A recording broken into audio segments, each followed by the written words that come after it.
En la coalición Cambiemos y un componente de esa coalición, el radicalismo, que durante los últimos años había estado un poco soslayado, ninguneado, según algunos, adquirió protagonismo en la voluntad internista de la lógica coalicionaria, según las palabras de Jesús Rodríguez. Lógica coalicionaria. Estamos con Gabriel Palumbo, sociólogo, analista político, que conoce muy desde adentro a la coalición Cambiemos. Así que vamos a tratar de entender mejor qué está pasando. Sí, gracias en principio.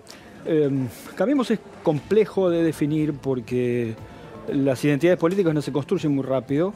Cambiemos es una identidad política nueva que trae tradiciones diferentes, que tiene rutinas muy diferentes entre sus miembros y entonces eso lleva a un tipo de coalición que es muy particular, además porque tiene un nivel de institucionalización bastante bajo, o yo diría ya le quitaría el bastante, tiene un nivel de institucionalización muy bajo. ¿Qué quiere decir traducido para la gente qué es un nivel de institucionalización en una coalición?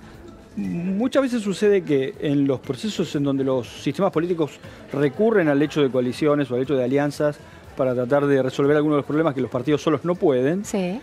Por ejemplo, ganar elecciones. Ganar elecciones y gobernar, sí.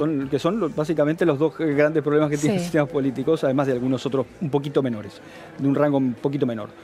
Lo que suele pasar muchas veces es que se buscan distintas formas de institucionalización, básicamente que tiene que ver con cómo se resuelven los conflictos.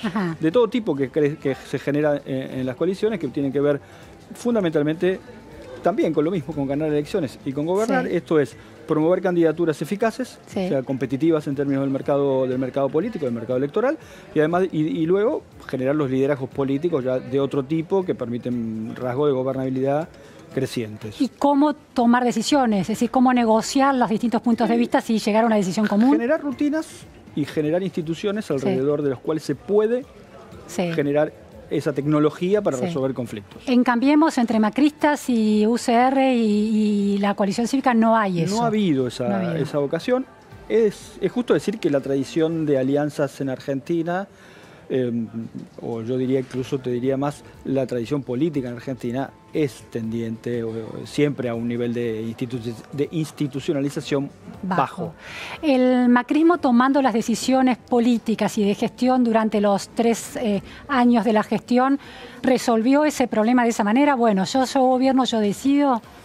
No sé si lo resolvió. Cuando uno mira con un angular un poco más amplio, la idea de la gobernabilidad está asegurada, por lo tanto está claro que la tecnología que se utilizó es razonablemente eficaz. Eso no quiere decir que por debajo de eso no se generen algunas complicaciones. Digo, hay algunos nombres y apellidos, ¿no? Digo, estos niveles de complejidad se da, por ejemplo, en el caso de Monzó, ¿no? Digo, el caso de Monzó me parece que es sumamente paradigmático, en el sentido de que es alguien que tiene una gran capacidad para resolver conflictos de naturaleza política, que ha sido un gran artífice de una generación de consensos parlamentarios que son absolutamente indispensables para la gobernabilidad de una fuerza política como la que Cambiemos, y sin embargo él mismo se siente relegado y él mismo hoy está corrido del centro de la escena, un poco por decisión propia, un poco por decisión ajena, pero fundamentalmente por esto, porque no siente él, de una persona del primerísimo nivel, no siente él que tenga el reconocimiento, su voz política tenga el reconocimiento adentro de la propia coalición. Traducido al modo en que lo planteabas, no tiene un lugar institucional dentro de la coalición. Exactamente. Claro. Otras experiencias internacionales uno podría buscarle la forma de vocerías. Digo, la forma de institucionalización no son lineales, no hay una sola, hay muchas. Se puede buscar muchísimas formas para llegar a eso. Pero el problema es que nosotros no estamos buscando ninguna, digo, y no hay ninguna vocación por buscarla. Sí.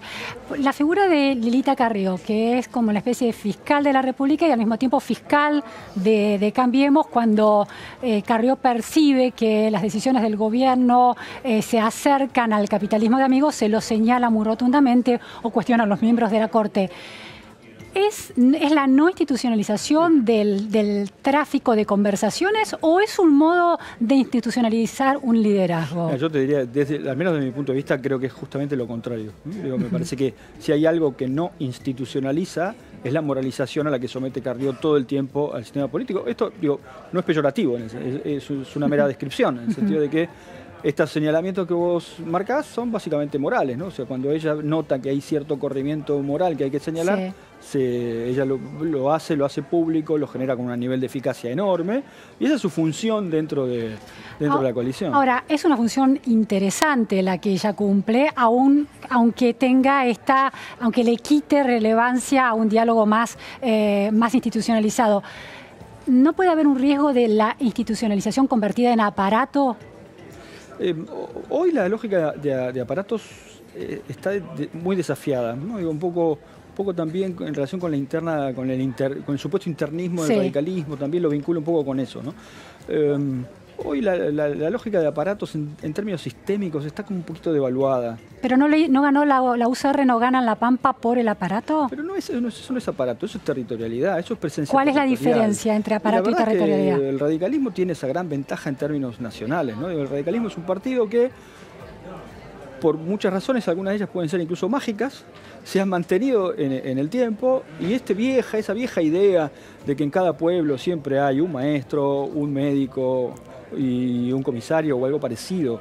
Y un caudillo radical. Que son radicales y que funcionan bajo la vieja lógica radical. Eso es cierto, eso es cierto. Y además... Pero eso no es aparato para vos. Eso no es técnicamente aparato. ¿Qué es técnicamente aparato? Me parece que el aparato uno podría vincular mucho más con las cuestiones del clientelismo, ¿no? Con la posibilidad de acarreo, con la posibilidad incluso de influir en la voluntad, ¿no? Que me parece que ahí... de mover a los militantes para que vayan a votar y cambien el rumbo de la votación. La cuestión de aparato tiene que ver hoy fundamentalmente con eso. Y no con la idea de territorialidad y con la idea...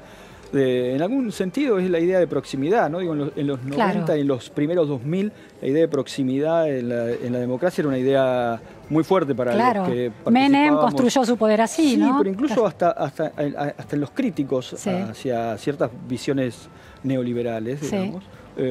También estaba la idea de la democracia de proximidad. Digo, la idea de democracia de proximidad fue muy fuerte durante los primeros 2000. Y en alguna medida es esto, ¿no? En alguna medida también es esto. Es decir, que los representantes estén cerca de la gente. Menos mediaciones en un momento donde, por cuestiones tecnológicas, por cuestiones incluso de escala, geográfica, El macrismo no tiene eso. ¿O lo tienen en Ciudad de Buenos Aires? Lo tiene muy fuerte arraigado en Ciudad de Buenos Aires. Claro. Y en algunos lugares del país también lo tiene. Y se ha dado asimismo también una estrategia muy interesante.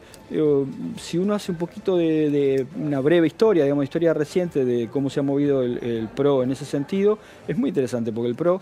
No sé si vos recordarás que los primeros hechos de campaña que generó el PRO en esta lógica eran encuentros en livings de personas. Sí.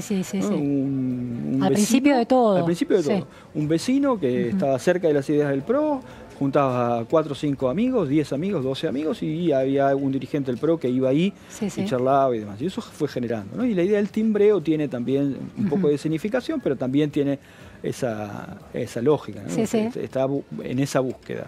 El radicalismo tiene una implantación territorial diferente, entonces no tiene que hacer eso, digo, ya está hecho. Y además hay un proceso que también es interesante en el radicalismo, que es la incorporación de muchos sectores juveniles, que también me parece que en términos sociológicos es muy difícil de asimilar eso, es muy complejo, porque en realidad si uno lo mira superficialmente es medio inexplicable. ¿La universidad no es una vía de entrada? Es una, pero solamente una. Y hoy no tiene tampoco en la universidad, si bien obviamente es una fuerza muy importante, tampoco es el radicalismo de los 90 en la universidad. Claro. No es lo mismo. Gabriel, hablemos de esta cosa de...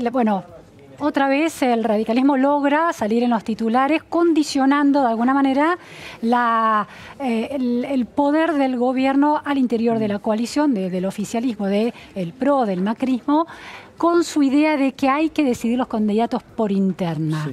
¿Cuán real y cuán genuino es ese reclamo, o es una excusa para presionar y llevarse algo a partir de esa presión? Yo, si vos me permitís, yo iría un pasito más atrás, en el siguiente sentido.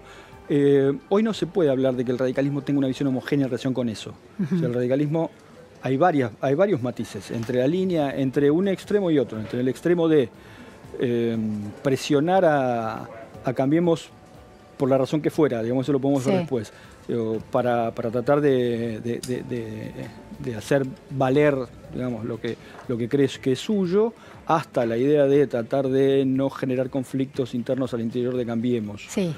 Para poder extremos, asegurar la gobernabilidad. En esos dos extremos, la gobernabilidad y la elección de este año, hay matices, ¿no? Digamos, entonces me parece que ahí hay algo para Pero para como marcar. novedad se instaló la idea de que Macri no era el candidato natural y automático para la reelección. Sí, pero eso ¿quién lo dijo, por ejemplo? No digo, si uno revisa bien eso, si uno revisa bien. Sanz habilitó esa interpretación, pero lo que pasa Cornejo. Es que, sí, pero hay matices ahí. Jesús Rodríguez. Pero a mí me parece que ahí hay matices. Me parece que tanto Sanz como Cornejo como Jesús Rodríguez utilizan eso básicamente para tratar de justipreciar el valor que tiene el radicalismo dentro de Cambiemos, y dejan afuera un poquito la crítica más de naturaleza política. Me parece que hay otros sectores que hacen otro juego, digamos. ¿Qué sectores serían?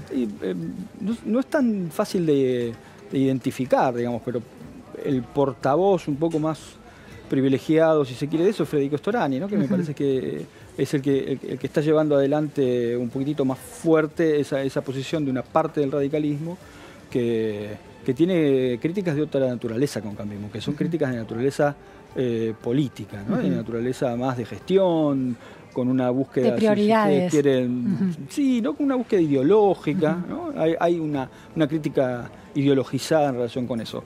Los otros actores, que son los sectores centrales, ¿no? Me parece que ahí hay que distinguir un poco. Pero la figura de Lustó se instaló como una especie de posible competidor del presidente Macri en las PASO, llevado por cierto radicalismo y alentado por estas figuras preeminentes como Sanz, Morales o Jesús Rodríguez, al menos como una hipótesis. Sí, de hecho es así, pero creo que si uno mira con detenimiento las declaraciones de cada uno de estos actores del radicalismo, hay matices para establecer entre unos y otros. Y más allá de esos matices, el efecto común no es que pone en riesgo de alguna manera o socava y debilita la figura del presidente Macri. Desde mi punto de vista, sí.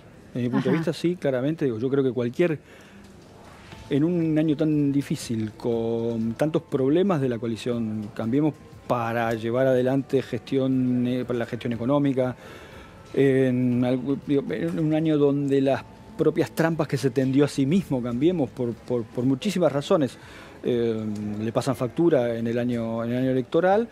Yo creo que cualquier actitud política que vaya en contra de la potenciación absoluta de la posibilidad de Cambiemos de reelección es un riesgo. Es un riesgo importante. Es un riesgo importante porque el gobierno está teniendo claramente dificultades para dar respuesta en un montón de cosas. Por lo tanto, la cuestión institucional y la cuestión de cerrar filas al interior de la propia coalición es importante. Esto obviamente no deja fuera posibilidad de crítica, eso es indiscutible, pero eso es ABC democrático. O sea, que existan posibilidades de mirar o interpretar cosas de naturaleza distinta no debería asustar a nadie. Gabriel, la debilidad del gobierno está un poco condicionada y alentada por esta voluntad internista que no importa si es estratégica o real, y por otro lado va a crecer o disminuir según el candidato que esté enfrente. Hay un análisis circulando sobre si es Labaña, Cristina, y cómo se leen esas dos amenazas. Hay muchas líneas de análisis en esa dirección. La verdad es que las posibilidades de que Cristina no sea candidata, desde mi punto de vista, son bastante pocas. Yo no veo que Cristina no sea candidata. Y eso me parece que de algún modo favorece un poco a cierta escena, digamos, agrietada, que algunos sectores, incluso del propio Cambiemos, quieren proponer, casi como una especie de salvoconducto para volver a la elección del 2015, ¿no? Básicamente. Claro. Básicamente eso, frente, insisto, ¿no? A las dificultades por dar respuestas a algunas cosas y algunas, yo te decía recién, algunas trampas que se generó el propio Cambiemos en su devenir, ¿no? Esto ni siquiera creo que sea una cuestión ex profeso o a sabiendas. La verdad es que Este es un año en donde la coalición Cambiemos tiene muchísimas dificultades para encarar el discurso económico en un año electoral, y al mismo tiempo Cambiemos se gastó mucho del tiempo de gestión en no generar valores simbólicos. Entonces no tiene economía y carece de valores simbólicos por propio defecto. La necesidad de recurrir a la comparación con el pasado y plantear una lectura del futuro como diferenciándose del populismo del pasado, ¿es síntoma de un fracaso del gobierno? En alguna medida sí, en alguna medida sí. Digo, en alguna medida que después de casi 4 años de gestión y afrontando ya la reelección, el fantasma que haya que proponerle a la ciudadanía es un regreso al pasado, claramente habla de una porción de fracaso importante, sin duda. Y última pregunta, Gabriel, esa elaboración simbólica que tampoco fue eficaz en Cambiemos, ¿por dónde debió transcurrir? Yo creo que ahí hubo un problema que no fue ni siquiera del todo consciente. ¿En qué sentido digo esto? Me parece que la idea de diferenciación frente a la idea de relato totalizante del kirchnerismo y del populismo beligerante que se proponía durante el kirchnerismo hizo que la refracción frente a eso fuera demasiado fuerte y se pensara que la idea de la narración política era una idea de por sí naturalmente populista. Populista. Entonces se abandonó eso con un riesgo enorme, fundamentado principalmente en que la narración política es inevitable. La narración, uno cuando toma decisiones políticas, inevitablemente está construyendo una narrativa, y si no la construye uno, se la construye el otro. Claro, la explicitación de ese sentido tiene que estar en boca del gobierno. Entonces Cambiemos por urgencias, por la idea esta de no parecerse excesivamente al kirchnerismo en esta construcción del relato, abandonó esa narrativa política, y hoy que la necesita, no la tiene. ¿La abandonó o la clase dirigente que integra el macrismo, que integra PRO, es menos dotada en términos de articulación narrativa política?